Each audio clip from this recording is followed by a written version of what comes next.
Saudara kaum muslimin rahimakumullah, harta adalah amanat dan akan kita pertanggungjawabkan. Allah melebihkan rizki sebagian kita dari yang lain agar kita saling tolong menolong, bantu membantu. Nabi janjikan, siapa yang meringankan beban saudaranya muslim di dunia, Allah akan meringankan bebannya di akhirat nanti. Sebuah jaminan dari baginda Nabi. Si orang yang kita bantu barangkali tidak bisa membalas, Allah yang akan membalas lewat jalan lain yang tidak pernah kita sangka-sangka. Selalu berusaha menyimpan sesuatu yang bisa membawa manfaat, baik untuk dirinya, untuk anak cucunya, maupun untuk keluarganya, untuk masa kini dan masa depannya. Kadang simpanan itu berbentuk uang, kadang berupa tanah, lain saat berbentuk pabrik, dan lain sebagainya. Sementara masa depan yang paling pasti adalah akhirat. Jika untuk masa depan dunia, kita rela memeras keringat, membanting tulang, pergi pagi dan pulang petang, menyimpan uang, menyimpan tanah, menyimpan pabrik, pernahkah kita merenung, jika satu saat kiamat datang, kita dibangkitkan dari kubur masing-masing, berdiri di padang mahsyar untuk mempertanggungjawabkan seluruh kegiatan hidup kita di dunia ini. Lalu kita akan menuju ke alam akhirat. Sudahkah kita mempunyai simpanan untuk akhirat kita? Pada pertemuan kali ini saya ingin menyampaikan sebuah hadis di mana Rasulullah sallallahu alaihi wasallam bersabda, "Arba'un min kanzil jannah." Simpanan sorga ada 4 macam. Yang pertama, ikhfa'us sadaqah, menyembunyikan sedekah. Saudara-saudara kaum muslimin, sebagaimana yang kita maklum bahwa Allah Subhanahu wa taala melebihkan sebagian rezeki dari kita terhadap yang lain. Ada yang kaya, ada yang setengah kaya, ada yang miskin, ada yang setengah miskin, dan selanjutnya. Ada yang gajinya kecil tapi penghasilannya gede.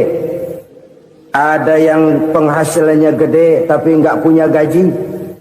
Ada juga yang memang gajinya gede dan penghasilannya gede.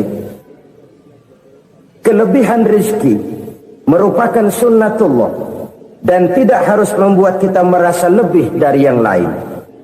Bahkan sebaliknya, kelebihan itu harus membuat kita ringan tangan untuk menolong mereka yang memang memerlukan pertolongan. Kalau saudara diberikan ilmu, maka pertanyaan akhirat cuma satu: ilmumu kau amalkan untuk apa? Kalau saudara diberikan umur yang panjang, pengadilan akhirat juga bertanya satu: umurmu kau habiskan di mana? Tapi kalau saudara diberikan harta, pengadilan akhirat akan bertanya dua: hartamu kau dapat dari mana? Kau belanjakan kemana? Dari mananya ditanya, dan kemananya juga ditanya.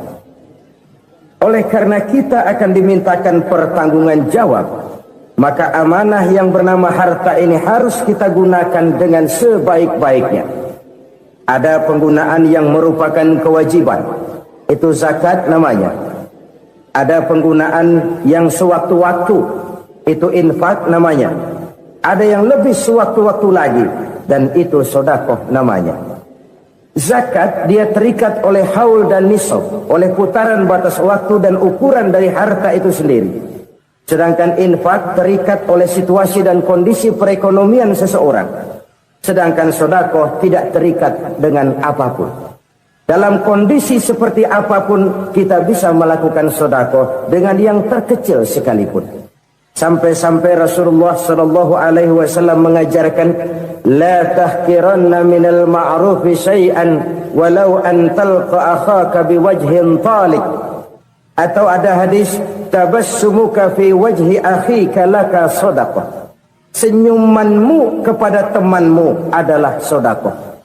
Jadi untuk melakukan sedekah tidak harus dalam berbentuk uang. dengan ilmu kita bisa sodakoh, dengan tenaga kita bisa bersodakoh, dengan pikiran kita bisa bersodakoh, bahkan senyum kepada teman itu pun sodakoh. Jadi kalau sodakoh dengan uang memang belum punya uang, nyengir aja banyakin. Itu asal pada tempatnya, jangan lalu ketemu tiang listrik cengengesan. Tentu tidak pada tempatnya dan tidak wajar. Nah, sodakoh yang paling dicintai Allah adalah sodakoh yang disembunyikan. Artinya jauh dari sifat riya. Kan kadang-kadang ada orang sedekah itu disebutkan namanya. Apa tidak bagus? Kalau memang niatnya ikhlas, ya bagus-bagus saja. Untuk memberikan sugesti kepada yang lain. Di Fulan bin Fulan nyumbang sekian, diumumkan. Boleh kalau niatnya untuk memberikan rangsangan kepada yang lain supaya dia menyumbang lebih besar dari orang tadi. Tapi kalau itu mendatangkan riya, maka sedekah yang paling dicintai Allah adalah sedekah yang disembunyikan. Tangan kiri saja tidak tahu apa yang diberikan oleh tangan kanan. Sedekah yang dilakukan dengan ikhlas akan merupakan perbendaharaan surga, tersembunyi dari pandangan orang lain, tidak seorang pun tahu. Karena memang sikap yang baik adalah melupakan kebaikan dan mengingat kesalahan. Itu salah satu ciri orang bahagia. Orang yang selalu mengingat kesalahannya dan berusaha melupakan segala kebaikannya. Kalau dia akan ada kebaikan, dia tidak bisa ikut, dia merasa rugi karena dia merasa belum pernah berbuat baik. Tapi kalau akan melakukan kesalahan baru, dia ingat kesalahan yang sudah-sudah, sehingga terhalang baginya untuk melakukan satu kesalahan baru. Demikianlah saudara-saudara, bahwa Allah melebihkan rizki sebagian kita dari yang lain, agar terjadi tolong-menolong dalam kehidupan ini. Jadi kesenjangan yang nature, kesenjangan yang alami, itu sunnatullah. Ada yang kaya, ada yang miskin, ada yang kelas menengah. Nah, kenapa lalu sekarang kita berusaha mengentaskan kemiskinan? Oleh karena adanya kesenjangan struktural. Kalau yang kaya bisa semakin kaya, kenapa yang miskin tidak bisa naik jadi ikut sedikit kaya? Sebab pada dasarnya Islam adalah agama yang sejak turunnya sudah berupaya memerangi kemiskinan. Bahkan dikatakan kemiskinan itu mendekatkan kepada kekufuran. Orang kalau miskin udah dekat banget sama kafir. Gampang menjadi kafir. Berapa banyak saudara-saudara kita yang oleh karena soal perut, oleh karena soal materi, terpaksa meninggalkan dan menanggalkan akidahnya. Menjual petunjuk yang diberikan Allah dengan kesenangan dunia yang cuma sebentar ini. Na'udzubillah, summa na'udzubillah. Jadi makin kita sembunyikan satu sedekah, semakin banyak perbendaharaan kita di surga. Sedekah yang paling dicintai Allah adalah sedekah yang disembunyikan. Malahan ada seorang sufi, dia punya kebiasaan kalau pergi sholat Jumat dia bawa uang, itu uang dia taruh di bawah tikar masjid.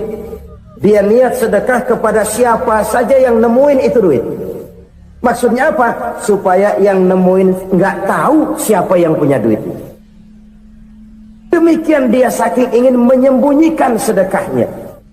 Karena sifat riya itu bisa memakan amal kita sendiri. Riya itu termasuk menyebut-nyebut kebaikan kita. Orang yang suka nepuk dada, sedikit-sedikit ngitungnya kalau nggak gua. Tuh kalau nggak gua tuh yang belas itu kalau nggak gua. Iya kalau nggak lu kenapa emang? Orang yang suka menepuk jasa, tuh biasanya memang begitu saudara-saudara. Kalau perang lagi berkecamuk, orang nggak sempat ngaku jadi pahlawan. Tapi begitu perang selesai, yang kagak kenal bedil ngaku pahlawan, mas. Itu sesuatu yang biasa. Oleh karenanya, orang-orang yang ikhlas dalam bersedekah, disembunyikannya sedekah itu, Allah cinta betul. Malahan ada hadis memberikan jaminan, inna sedaqatal mar'il muslimi tazidu fil umri wa tadfa'u mitatas su'i. Sesungguhnya sedekahnya seorang mukmin tazidu fil umri, bisa menambah umur panjang. wa tadfa'u mitata su'i, dan menyelamatkan manusia dari mati secara su'ul khatimah. Jadi siapa yang kepengen panjang umur, banyaklah sedekah. Yang bosan hidup, pelit terus. Sedekah menambah panjang umur dan menyelamatkan manusia dari mati secara su'ul khatimah. Pak, katanya umur itu nggak bisa ditambah, nggak bisa dikurangin. Kapan? Kalau ajal sudah datang. Fa idza jaa ajaluhum la yastakhiruna sa'atan wa la yastaqdimun. Kalau ajal datang tidak bisa dimajukan, tidak bisa dimundurkan. Itu kalau ajal sudah datang. Tidak bisa lagi umur ditambah dikurangi, sudah datang. Tapi kalau belum datang, itu kan haknya Allah. Mau ditambah, mau dikurangi, hak prerogatif Allah. Sebagai pencipta manusia, Allah maha kuasa dan maha mampu. Sedekah ini menambah panjang umur dan menyelamatkan manusia dari mati secara su'ul khatimah. Itu orang mati kan sama ya, kondisinya mati, nggak nafas. Tapi hakikat mati kan lain-lain. Ada yang mati itu husnul khatimah, baik akhirnya. Misalnya lagi ngaji mati, lagi sholat mati, lagi sedekah mati. Ini yang dinamakan dengan husnul khatimah, baik di akhirnya. Sebaliknya ada yang su'ul khatimah, jelek di akhirnya. Ini yang jadi catatan akhir. Lagi nyekek botol, mampus. Lagi banting kartu, modar. Su'ul khatimah, jelek pada akhirnya. Sedekah menyelamatkan manusia dari mati secara su'ul khatimah. Dan kita semua kepengen mendapat husnul khatimah, jauh dari su'ul khatimah. Oleh sebab itu yang bisa menyelamatkan kita dari penyakit itu antara lain adalah sedekah yang disembunyikan, yang dikerjakan dengan ikhlas karena Allah, tidak karena kepengen dipuji orang, tidak karena ingin dikatakan orang pemurah. Sebab orang dermawan itu orang yang memberi tanpa harus diminta. Kalau masih harus diminta, ya belum dermawan namanya, masih harus diminta. Kalau nggak diminta ya tulus, lolos, polos. Saudara-saudara kaum muslimin rahimakumullah, harta adalah amanat dan akan kita pertanggungjawabkan. Allah melebihkan rizki sebagian kita dari yang lain agar kita saling tolong menolong, bantu membantu. Nabi janjikan, siapa yang meringankan beban saudaranya muslim di dunia, Allah akan meringankan bebannya di akhirat nanti. Sebuah jaminan dari baginda Nabi. Si orang yang kita bantu barangkali tidak bisa membalas, Allah yang akan membalas lewat jalan lain yang tidak pernah kita sangka-sangka. Ada orang tanya, Pak, ini ada orang nyumbang masjid sambil marah-marah, bagaimana? Saya bilang sumbangannya aja ambil, marahnya jangan. Marahnya jangan diambil, itu urusan dia. Saudara-saudara kaum muslimin rahimakumullah, umat Islam ini kan umat yang punya potensi besar. Kadang kita merenung, kenapa kadang-kadang pembangunan masjid kok lambat sekali? Kalau hotel hari ini peletakan pertama, bulan depan peresmian. Supermarket hari ini peletakan batu pertama, minggu depan peresmian. Tapi kalau sudah yang namanya masjid, kadang-kadang peletakan batu pertama sekaligus jadi batu terakhir. 3 tahun, 4 tahun, campur nebar jalak di jalanan, duit dijaring kayak ikan sepat. Apa tidak ada orang Islam yang kaya? Banyak. Apa tidak ada pengusaha muslim yang jadi konglomerat? Ada. Lalu yang belum banyak itu yang komit terhadap nilai-nilai agamanya. Akhirnya kita jatuh jadi umat yang lemah. Belum ada pengusaha konglomerat muslim buka pabrik supermi cap bedug misalnya umpamanya atau pabrik kecap cap sorban supaya identitas keislamannya sedikit kelihatan. Kita jatuh jadi umat yang lemah karena potensi tidak terinventarisir dengan baik. Kita ini ibarat kompor yang cuma matengin nasi orang lain. Potensi kita dimanfaatkan oleh orang lain. Ukhuwah Islamiyah kita baru terbatas kepada silaturahmi. Ukhuwah di bidang ekonomi kita lemah, ukhuwah di bidang kebudayaan kita lemah, apalagi ukhuwah di bidang politik kita lebih rapuh lagi. Padahal ukhuwah itu adalah totalitas kehidupan manusia, menyangkut ipolek sosbud, memerlukan nilai-nilai ukhuwah.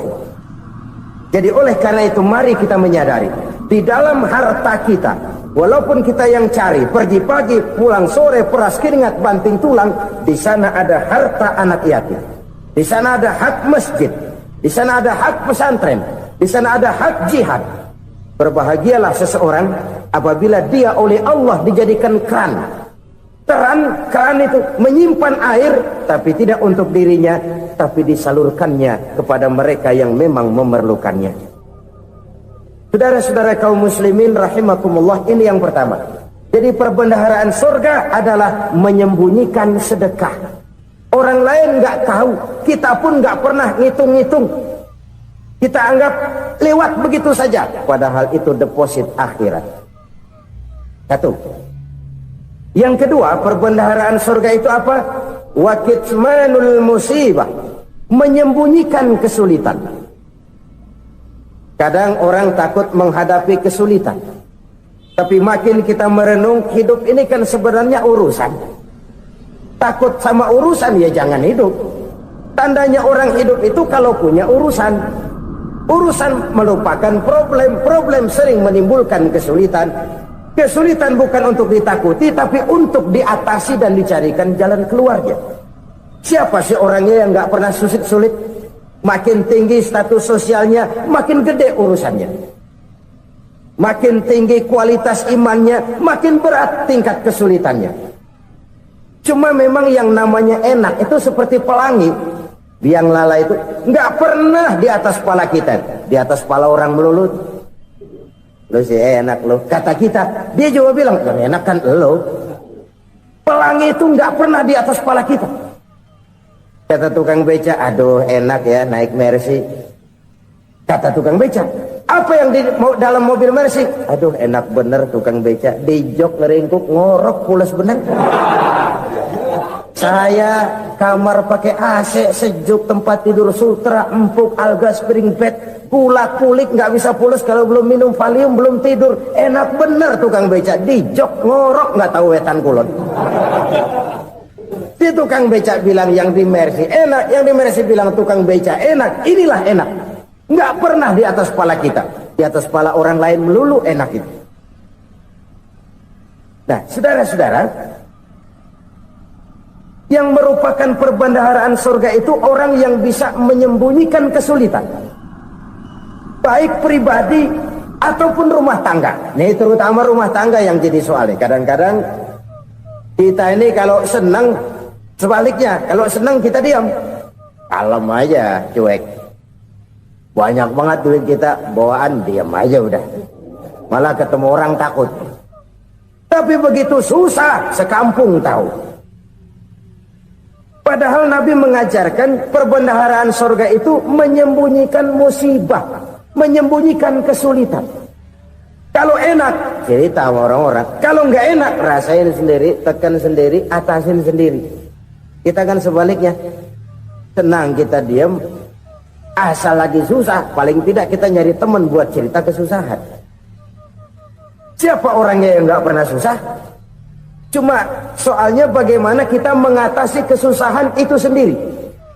Begitu juga misalnya kalau orang sudah berumah tangga, itu orang tuanya harus menjadi tempat dia cerita yang enak-enak saja. Yang nggak enak rasain berdua, selesaikan berdua, atasin berdua. Jangan dibalik. Asal senang diam, giliran susah saja. Maknya laporan. Terbalik. Bisa menjaga security informasi. Maka nama bayam keluar diam, malah seluitan. Enak amat lu makan daging ayam. Security informasi. Saudara-saudara kaum muslimin rahimakumullah, ujian yang terberat itu yang pernah diberikan kepada para nabi para rasul, para aulia, para ulama, makin tinggi keimanan, makin berat bentuk kesulitan. Ayo saya kemukakan satu contoh saja. Ada seorang nabi yang kaya, nabi kaya, namanya Nabi Ayub. Iblis kalau orang begini kan keki, ibadahnya rajin, kaya. Yang kayak begini susah digodain. Kalau ibadahnya rajin, miskin, kali bisa disogok. Sini imannya mantap, ibadahnya rajin, kaya, nabi lagi. Oh, tapi namanya iblis nggak kurang akal. Laporan, Tuhan, kenapa Les? Ya ini bahasa saya, bahasa Qurannya sih nggak gitu. Itu hambamu yang namanya Ayub, dia rajin ibadah cuma karena dikasih kaya aja. Coba kasih miskin dia, berhenti dia sembahyang. Ah, kamu bisa aja. Saya tahu Ayub itu hambaku yang ikhlas. Saya buktiin Tuhan, silahkan. Dibuktiin lah, iblis turun ke alam ini. Yang mula-mula dia lakukan, dia rusak sawah ladang Nabi Ayub. Dia binasakan binatang ternak Nabi Ayub. Sehingga dalam waktu singkat, jatuhlah Nabi Ayub dari orang paling kaya jadi orang paling miskin. Beliau masih ibadah di mihrab dalam masjid. Datang iblis. Saudara Ayub, ya, lagi ngapain? Ibadah. Nyembah Allah, nyembah Allah. Oh, percuma. Kenapa? Tuhan yang ente sembah nih, dia udah bikin miskin ente. Sawah ladang ente hancur lebur, binatang ternak binasa. Sekarang ente jadi orang paling miskin. Ngapain nyembah Tuhan kayak begitu? Tekor. Udah berhenti dah ibadah, berhenti ibadah. Ini iblis sama Tuhan laporannya lain, yang dikerjakan kepada Nabi Ayub juga lain. Benar begitu iblis kata Nabi Ayub? Iya, sawah ladang saya habis buras, binatang ternak saya binasa, binasa. Saya miskin, bangpak. Apa jawab Nabi Ayub? Bukan innalillahi, ya, ini hebat. Alhamdulillahillazi a'tani wa akhadha minni. Segala puji bagi Allah yang telah memberikan harta kepada saya dan sekarang mengambilnya lagi. Alhamdulillah. Allah yang ngasih, Allah yang ambil. Itu mah urusan Allah. Iblis cuman ibadah jalan terus, sujud lagi Nabi Ayub. Iblis seleher gondok banget. Dasar Nabi nggak mempan dia apa-apain. Miskin malah alhamdulillah. Allah yang ngasih, Allah yang ngambil. Jadi kalau kita tidak komit, kita tidak terikat kepada kaya, miskin, senang, susah, apa yang bisa bikin kita susah? Jadikan kekayaan, kemiskinan, jadikan senang, susah sebagai anak buah yang bisa kita atur. Jangan kekayaan ngatur kita, jangan kemiskinan ngatur kita. Kita yang harus mengatur mereka. Senang, susah, kaya, miskin, bahagia, sengsara, jadikan itu anak buah yang bisa kita atur. Kalau sekarang kita kaya, lain saat boleh jadi kita miskin, semiskin-miskinnya. Allah yang ngasih, Allah yang ngambil. Tenaga mana yang bisa menghalangi? Ibadah jalan terus. Iblis makin gondok. Dasar Nabi loh. Akhirnya apa? Nabi Ayub dikerjain, diberikan penyakit. Demikian fatal penyakitnya. Bayangin, udah miskin sakit. Masya Allah. Miskin sakit. Sakitnya nggak lama, kira-kira 16 tahun.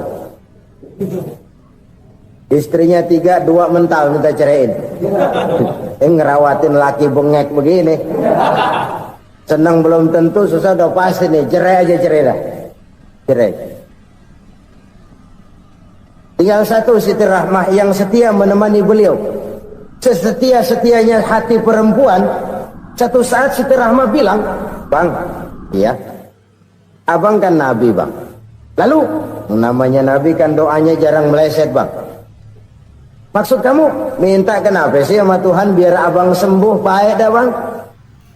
Siti Rahmah, iya. Saya sakit berapa tahun sih dah? 16 tahun bang. Sebelum ini saya sehat berapa tahun? Ya kira-kira 60 tahun bang. Nah coba ente banding-bandingin Rahmah. Saya dikasih sehat 60 tahun. dikasih sakit 16 tahun, sudah nggak sabar mau doa kepada Allah minta sembuh. Saya malu kepada Allah. Diuji dengan yang luar biasa seperti ini, tidak mengganggu stabilitas kehambaannya. Dia tetap menghamba kepada Allah Subhanahu wa ta'ala.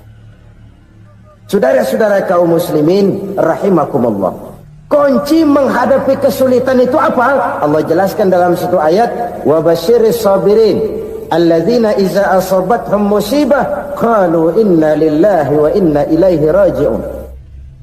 Gembirakan orang-orang yang sabar. Siapa mereka itu? Yang apabila mendapat musibah mereka kembali kepada keyakinan dasar, segalanya dari Allah dan segalanya akan kembali kepada Allah. Ini konsepsi dasar dari sikap muslim dalam menghadapi berbagai kesulitan. Segalanya dari Allah, segalanya akan kembali kepada Allah. Kalau ini sudah kondisi dasarnya, maka kita akan lapang menghadapi kenyataan bagaimanapun pahitnya. Apakah itu namanya miskin, apakah itu namanya sakit, bahkan maut sekalipun. Segalanya dari Allah, segalanya akan kembali kepada Allah. Ini sikap hidup, bukan sekedar ucapan. Kita kadang-kadang menjadikannya sebagai ucapan. Mulutnya sehingga berhenti, innalillahi wa inna ilaihi raji'un, tapi nangisnya terus gerung-gerungan. Bukan itu, ini kesadaran moral. Kalau segalanya dari Allah, segalanya kembali kepada Allah, kan sebenarnya cuma nunggu giliran. Hari ini saya nyembayangin dia, entah hari apa saya disembayangin orang. Hari ini saya antar dia ke kubur, entah hari apa orang nganterin saya ke kubur. Hari ini saya tahlilkan dia, entah nanti kapan orang tahlilkan saya. Segalanya dari Allah, segalanya akan kembali juga kepada Allah. Oleh sebab itu saudara-saudara, kesulitan bukan untuk ditakuti. Kesulitan justru untuk diatasi, dicarikan jalan keluarnya. Dan tidak ada orang yang tidak pernah mendapat kesulitan. Tidak ada. Semakin tinggi status sosial, semakin tinggi kualitas keimanan, semakin besar juga tingkat kesulitan. Hanya saja bagaimana cara kita mengatasinya. Dan Al-Quran menyatakan, inna ma'al usri yusra. Di balik kesulitan itu pasti ada kemudahan. Roda itu berputar. Karena itu Rasulullah sallallahu alaihi wasallam mengingatkan kepada kita, ta'arraf ila Allah fir raha ya'rifka fis syiddah. Ingatlah kepada Allah di waktu kamu senang, supaya Allah ingat kepada kamu di waktu kamu susah. Kalau waktu senang kita ingat kepada Allah, kita susah, Allah tidak akan meninggalkan kita. Tapi kalau waktu senang kita jauh dari Allah, sujud tidak sempat, dengan masjid jauh, ketika senang kita lupakan Allah. Nanti begitu kita susah, Allah lupakan kita. Dan itu menyakitkan.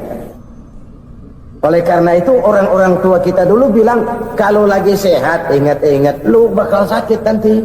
Kalau lagi kaya ingat-ingat satu saat kita bakal jatuh miskin. Bahkan kalau lagi muda ingat-ingat kita bakal tua. Dan yang terpenting, kalau lagi hidup ingat-ingat kita bakal mati. Saudara-saudara kaum muslimin rahimakumullah. Jadi yang kedua yang merupakan perbendaharaan surga, menyembunyikan musibah. Saudara-saudara kaum muslimin rahimakumullah. Hal ketiga yang merupakan perbendaharaan surga adalah wasilatur rahmi. Orang yang suka bersilaturahmi. Sebagaimana yang kita maklum bahwa manusia adalah makhluk yang disebut zon politika. Makhluk sosial yang tidak mungkin hidup sendiri-sendiri. Betapa dan siapapun kita memerlukan orang lain. Bodoh betul manusia kalau tinggal di tengah masyarakat tapi tidak mau bermasyarakat. Merasa hebat sendiri, pintar sendiri, gagah sendiri, kaya sendiri. Mungkin kalau mati juga ngubur sendiri. Jangankan kita di sini, di sorga saja Nabi Adam waktu sendirian bengong melulu, mondar mandir. Allah tegur dalam sepidang. Ya ini kalau bahasa saya.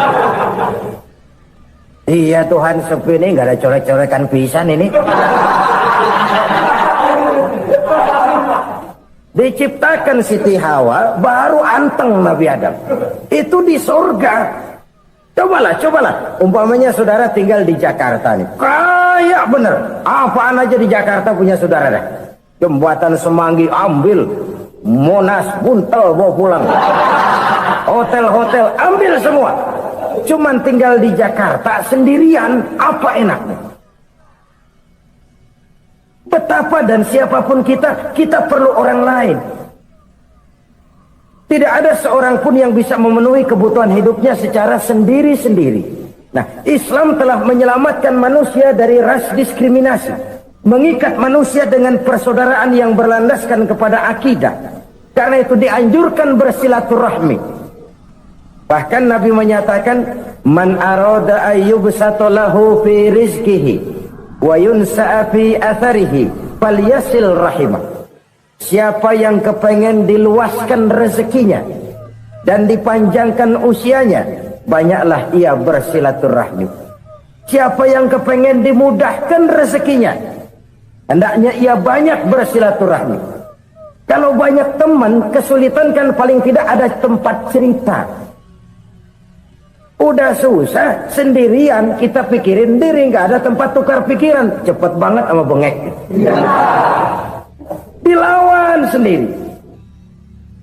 Nah, secara makro kita bisa berkata, tidak mungkin ada kemenangan kalau tidak ada kekuatan. Tidak ada kekuatan kalau tidak ada kesatuan dan persatuan. Tidak mungkin ada kesatuan dan persatuan tanpa semangat silaturahmi. Kalau umat Islam mau menang, dia harus kuat. Kalau umat Islam mau kuat, dia harus bersatu. Kalau umat Islam mau bersatu, dia harus membudayakan silaturahmi ini. Bahkan sampai-sampai kata Nabi, kalau bisa cari nilai tambah. Apa? Silman qata'ak. Bersilaturahmilah kau kepada orang yang marah denganmu. Masya Allah, indahnya ajaran agama kita. Orang yang marah pun kepada kita, kata Nabi, kalau bisa bersilaturahmilah kepadanya. Kepada orang yang marah itu. Di situ nilai tambah. Cuman jujur nih hadis, ngucapinnya gampang, ngamalinnya yang berat banget. Orang marah sama kita disuruh silaturahmi. Ada apa malu? Lu marah, ada gua marahan lagi. Kan gua pikirin. Saudara-saudara kaum muslimin rahimakumullah. Tapi ini yang diajarkan, bahkan ini yang dicontohkan oleh baginda Rasul. Bagaimana begitu mudah, misalnya satu saat Abu Jahal ini ngatur strategi bagaimana bikin Muhammad celaka. Dia gali lubang di depan tempat tidurnya. Dia tutupin daun korma. Terus dia panggil seseorang, ke sini. Kasih tahu Muhammad, pamannya sakit keras, minta ditengokin. Berangkat orang ini ke sana. Muhammad, labbaik. Pamanmu sakit keras, dia minta ditengokin. Baik, saya akan datang menjenguk beliau. Berangkatlah Nabi ke rumah Abu Jahal tanpa prasangka apapun. Abu Jahal udah pasang setil, selimut 3 rangkap setengah dipakai, persis kayak orang meriang. Tapi sembari ngintip dari balik selimut, begitu Muhammad buka pintu, nah masuk perangkap nih. Muhammad jalan menuju tempat pembaringan. Makin lama makin dekat, makin lama makin dekat, makin dekat ke lubang yang dipasang oleh Abu Jahal itu. Dalam hati Abu Jahal, terus dah jatuh, mampus dah lo ini. Mampus lo hari ini. Apa yang terjadi? Malaikat Jibril datang. Muhammad, pamanmu cuma pura-pura sakit. Di depan tempat tidurnya ada lubang perangkap supaya kamu jatuh ke situ. Sudah, kamu pulang. Balik kanan Nabi. Sudah hampir jatuh ke lubang, balik kanan, pulang. Bayangin kecewanya Abu Jahal. Muhammad dikit lagi. Enggak paman, saya pulang aja. Emosi bangun dari tempat tidur, enggak sadar kalau lagi pura-pura sakit. Lompat ngejar Nabi, dia lupa dengan lubang yang dia gali. Pusrak, nyemplung sendiri ke dalam lubang.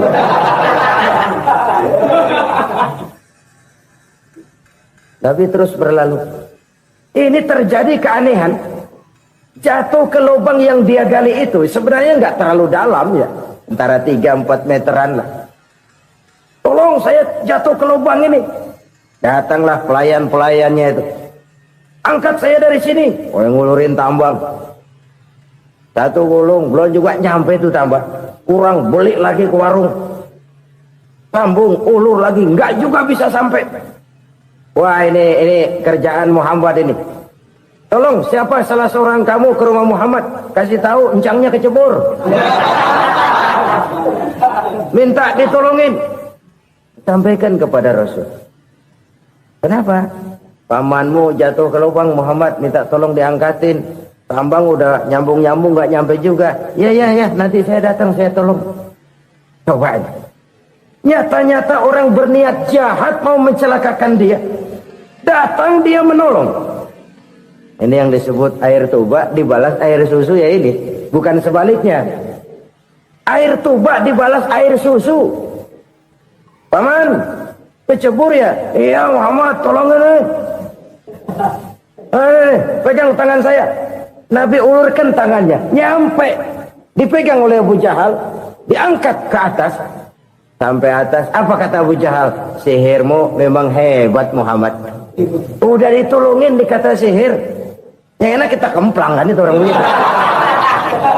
Urusan apa? Tapi inilah akhlak.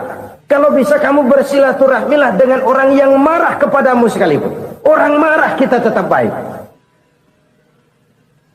So, kalau kita berbuat baik sama orang yang memang baik, rasanya sih biasa-biasa aja. Orang baik kita baik lagi, ya draw aja, belum ada nilai tambah di situ. Baru ada nilai tambah kalau kita bisa berbuat baik kepada orang yang nyakitin kita. Itu namanya kita setingkat di atas dia. Dia sakitin kita, kita berbuat baik sama dia. Dia pelit sama kita baik sama dia. Dia marahin kita deketin dia. Di situ kita punya nilai tambah. Jadi siapa yang ingin diluaskan rezekinya kata Nabi dan dipanjangkan umurnya, hendaklah ia banyak-banyak bersilaturahmi. Sederhana sebenarnya silaturahmi, tapi silaturahmi membangkitkan semangat kesatuan dan persatuan. Kesatuan dan persatuan melahirkan kekuatan. Dalam matematika 1 ditambah 1 pasti 2. Tapi di tengah masyarakat, 1 orang takut ditambah 1 orang takut, hasilnya jadi 2 orang setengah berani. Kenapa setengah berani? Karena udah berdua. Tadi pan takut sendirian. Kalau dia kumpul turu-turu takutlah jadi berani. Kita yang lemah, kita yang tidak berdaya, kita yang miskin, kalau mau kompak bersatu, apa yang nggak bisa kita kerjain? Apalagi tinggal di kota besar, pilihan cuma 2. Bertahan atau minggir. Bertahan atau minggir. Untuk bisa bertahan harus mampu bersaing. Untuk mampu bersaing harus punya keahlian. Keahlian harus ditunjang dengan pendidikan, ditambah oleh kekompakan sebagai umat. Udah miskin mencar mulu, orang injek kita. Orang nggak pandang urusan apa yang malu. Oleh karena itu silaturahmi pada hakikatnya merupakan roh dari ukhuwah yang diajarkan oleh agama kita. Bagaimana Islam menyelamatkan masyarakat manusia dari ras diskriminasi, mengikat manusia, dan tidak ada persaudaraan yang lebih indah selain persaudaraan yang diikat dengan nilai-nilai akidah. Sepanjang orang di jalan Allah, itulah saudara kita. Keluar dia dari jalan Allah, selesailah persaudaraan sampai di situ. Karena itu, kalau ingin menyimpan sesuatu di surga, banyaklah bersilaturahmi. Datang ke rumah ini, datang ke rumah itu, dan lain sebagainya. Itu simpanan kita di akhirat nanti. Ini yang ketiga. Saudara-saudara, yang keempat, perbendaharaan surga itu apa? Wa qawlu la hawla wa la quwwata illa billah. Ucapan la hawla wa la quwwata illa billah. Ibadah kan ada yang berat, modalnya besar. Bangun masjid berat, modalnya besar. Bangun rumah sakit berat, modalnya besar. Ada ibadah yang berat, tapi modalnya ringan. Misalnya puasa. Puasa itu berat, mengendalikan nafsu. Kalau sekedar nggak makan nggak minum sih enteng, mengendalikan nafsu. Itu jihad terbesar, tapi kan modalnya ringan, cuma niat saja. Ini ibadah berat, modalnya ringan. Ada ibadah yang ringan, modalnya juga enteng. Seperti termasuk ucapan la haula wa la quwwata illa billah. tanpa sadar. La haula wala quwata illa billah. Nyelengin tuh di surga. Nyelengin, kita nggak terasa. Nyelengin simpenan akhirat. La haula wala quwata illa billah. Nyimpan lagi. Kaget. La haula wala quwata illa billah. Nyimpan lagi. Banyak simpenan. Walaupun sebenarnya yang dimaksud di sini adalah kesadaran batin. Bahwa tidak ada daya dan kekuatan kecuali Allah. Itu intinya. Kita memulai pekerjaan disunahkan baca bismillah, kan begitu? Apa itu? Kesadaran moral. Bahwa ini saya bisa kerjakan. Saya kerjakan ini dengan menyebut nama Allah. Kenapa? Kalau Allah tidak memberikan daya dan kekuatan, mana mampu saya kerjakan ini. Maka saya kerjakan ini dengan menyebut nama Allah. Bismillah. Kesadaran moral. Manusia hanya wajib berusaha, tapi nggak pernah wajib berhasil. Banyak hal-hal yang kalau kita renungkan secara rasio nggak mungkin, tapi jadi kenyataan. La haula wala quwata illa billah. Tidak ada daya dan kekuatan kecuali bagi Allah semata-mata. Kesadaran moral akan kelemahan dan keterbatasan makhluk bernama manusia. Kadang kita kagum dengan otak, tapi kita sering lupa sama yang bikin otak. Padahal bagaimanapun hebatnya otak, yang bikin otak pasti lebih hebat dari otak. Nggak percaya, silahkan otak-otakan. Inilah kecenderungan. Kita kagum dengan pesawat-pesawat mutakhir, bukan main, besi gede banget terbang itu. Alangkah hebatnya. Lalu apa yang bikin otak tidak lebih hebat dari itu semua? Kita puji laut. Apa yang bikin laut tidak lebih hebat dari laut itu? La haula wa la quwata illa billah. Tidak ada daya dan kekuatan kecuali Allah. Apa yang bisa kita lakukan? Kalau tidak karena daya dan kemampuan yang diberikan oleh Allah kepada kita. Lahirlah sikap tawadu, rendah hati. Tidak melonjak menjadi angkuh dan sombong. Sadar akan kelemahan dan keterbatasan diri. Sebagai makhluk yang diciptakan oleh Allah Subhanahu wa ta'ala. Jadi satu sisi ini ucapan yang berpahala, la haula, jadi wiridan. Pada sisi lain ini kesadaran moral, sikap mental, kesadaran batin. Bahwa yang punya daya dan kekuatan itu cuma Allah. Kita nggak pantas untuk sombong. Sebab sombong itu pakaiannya Allah. Kita nggak sedang pakai pakaian Allah, kegedean.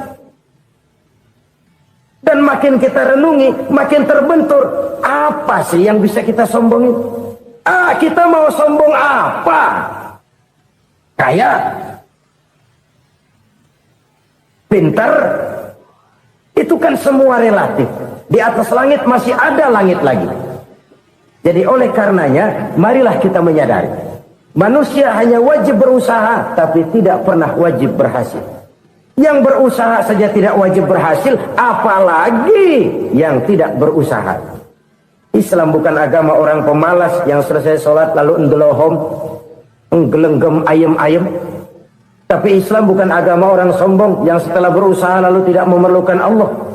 Kita bisa saja bikin proyeksi, tahun sekian kita bakal panen besar menurut perhitungan otak.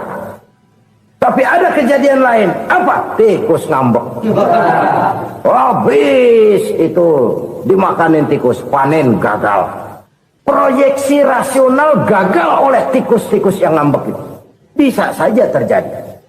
Tahun depan kita panen besar, urung. Kenapa? Musim panas panjang.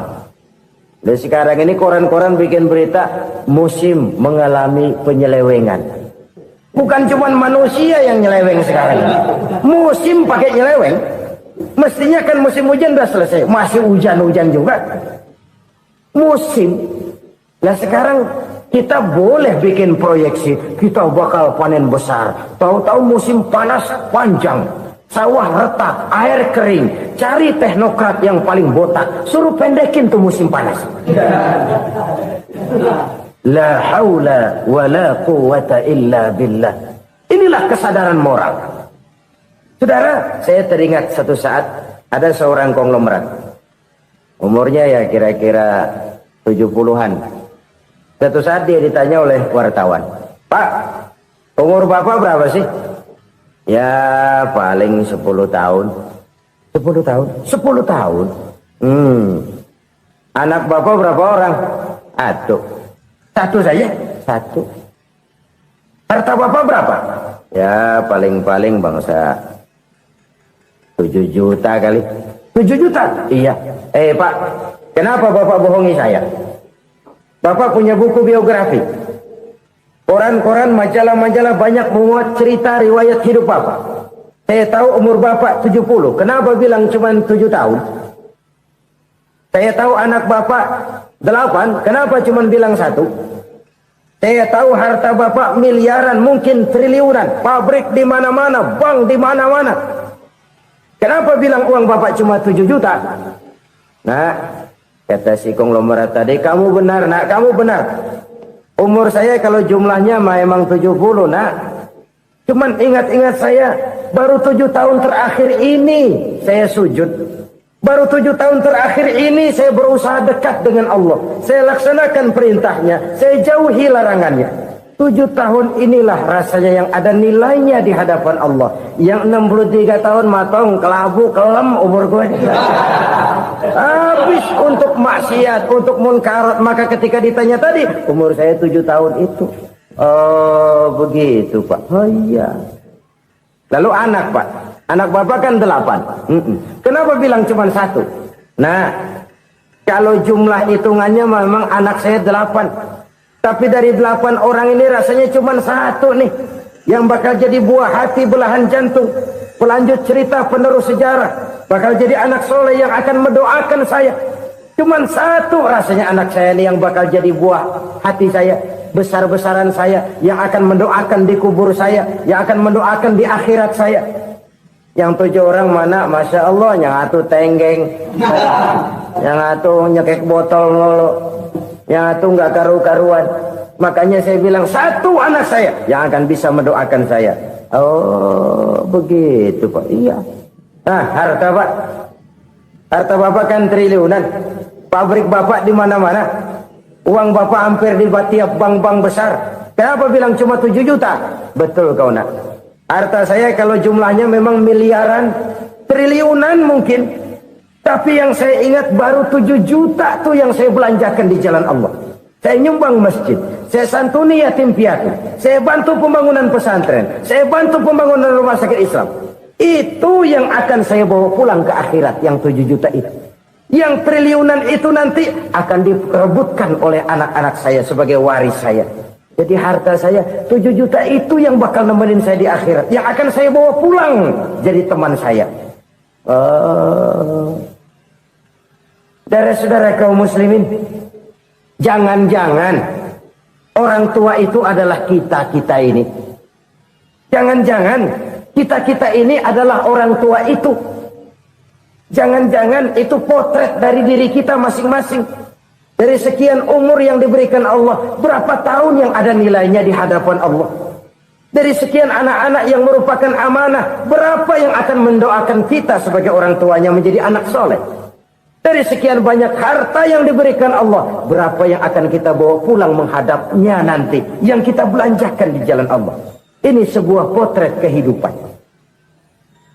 Karena itu kita kembali kepada la haula wa la quwwata illa billah. Kita wajib berusaha, kita wajib berikhtiar. Selebihnya segala daya dan kekuatan hanya milik Allah saja semata-mata. Satu kesadaran batin dari setiap pribadi muslim. Setelah ia berusaha dan berikhtiar, ia menyerahkannya kepada Allah Subhanahu wa ta'ala. Jadi satu sisi ini merupakan wiridan ucapan yang mengandung pahala. Pada sisi lain ini merupakan sikap batin dari seorang muslim di dalam ia menghadapi realitas kehidupan ini. Saudara-saudara kaum muslimin rahimakumullah. Kalau ini kita jadikan satu basis kehidupan, maka ini akan menyelamatkan manusia dari kemungkinan tergelincir menjadi orang yang lupa diri dan lupa darat.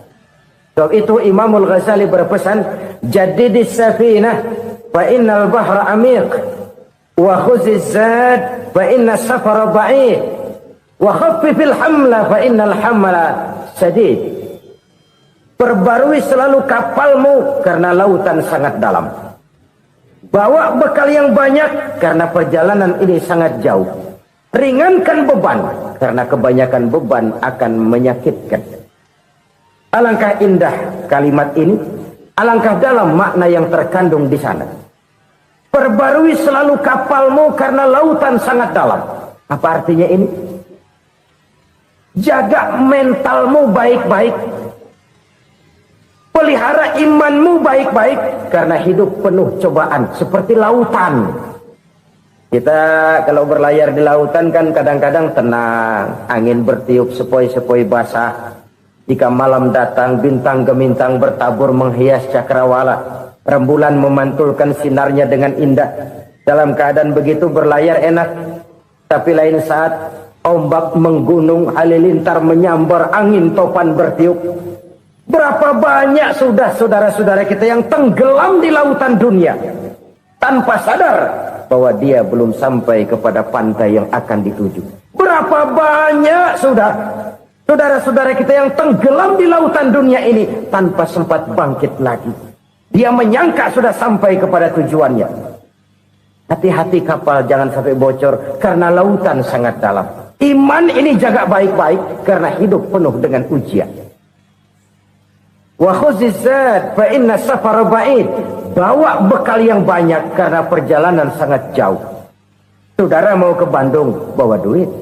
Saudara mau ke Surabaya, banyakan lagi duitnya. Saudara mau ke Mekah, gepokan, iketan tuh duit, nggak lembaran lagi. Makin jauh perjalanan, makin banyak bekal yang harus kita bawa. Kalau saudara dari Jakarta mau ke Surabaya, kagak bawa duit berangkat juga, itu sih bukan berani namanya, nekat. Sampai Surabaya belum tentu, sengsara di jalan udah pasti. Kenapa? Nggak bawa bekal berangkat. Sama juga kita nih, misalnya belum sempat sembahyang, mati. Waduh, berani banget orang. Belum punya bekal, mati. Sengsara di jalan. Atau bekal tidak cukup.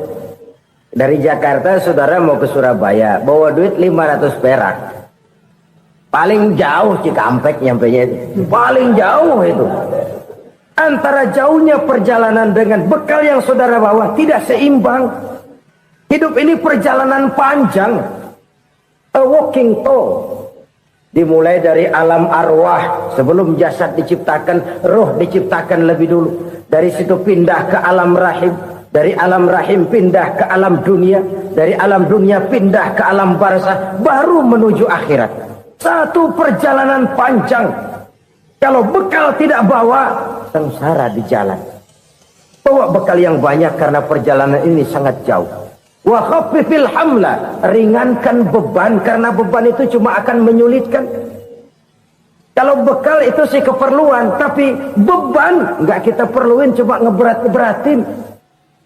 Apa ini beban? Dosa. Kecurangan, kebatilan, kesoliman, ketidakadilan, kesewenang-wenangan. Itu akan jadi beban kita di akhirat. Alangkah celakanya, perjalanan panjang, bekal tidak bawa, beban kelewat banyak. Alamat sengsara di jalan. Pahala tidak ada, dosa berlipat ganda. Na'udzubillah, summa na'udzubillah. Kalau kita rangkum nasihat Al-Ghazali dengan kisah si konglomerat tadi, kita akan mengambil kesimpulan. Pertama, bekal terbaik dalam menghadapi gejolak kehidupan ini tidak lain adalah iman. Yang kedua, pahala dan dosa. Dua hal kontroversial. Pahala adalah bekal, dosa adalah beban. Tapi kita sekarang kan tidak begitu terangsang kepada yang abstrak.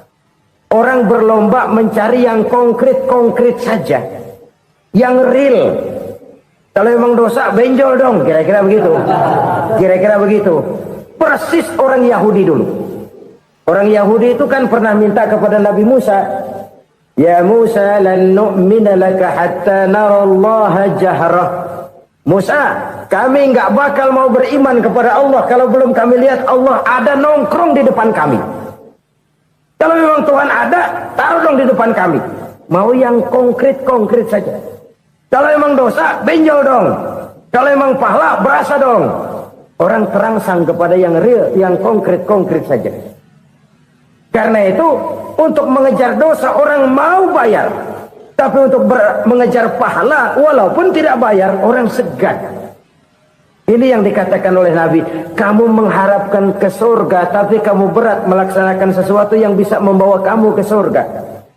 Kamu ingin jauh dari neraka tapi tiap saat kamu lakukan perbuatan-perbuatan yang justru menjerumuskan kamu ke neraka. Idda'aitum an-najata minan nar wa ramaitum fiha anfusakum. Kamu ingin selamat dari neraka, tapi kamu lemparkan diri kamu ke neraka. Kamu ingin masuk surga, tapi berat sekali kamu melakukan perbuatan-perbuatan yang bisa menyampaikan kamu di surga. Saudara-saudara kaum muslimin rahimakumullah. Jadi hal keempat yang merupakan perbendaharaan surga adalah la haula wa la quwata illa billah. Satu sisi ini merupakan ucapan yang memperberat timbangan akhirat. Pada sisi lain ini merupakan sikap hidup seorang muslim. Kesadaran batin yang sangat dalam bahwa tidak ada daya dan kekuatan kecuali Allah. Dan itu kita simbolkan pada saat memulai pekerjaan dengan Bismillah. Dengan menyebut nama Allah. Satu kesadaran moral. Saya hanya bisa melakukan ini karena diberikan daya dan kekuatan oleh Allah. Lahirlah sikap tawadu, rendah hati, tidak melonjak menjadi angkuh dan sombong. Saudara-saudara, sampai sini dulu jumpa kita kali ini. Semoga 4 perbendaharaan surga ini dapat kita lakukan, yang kelak akan merupakan bekal kita di kemudian hari nanti. Amin ya rabbal alamin.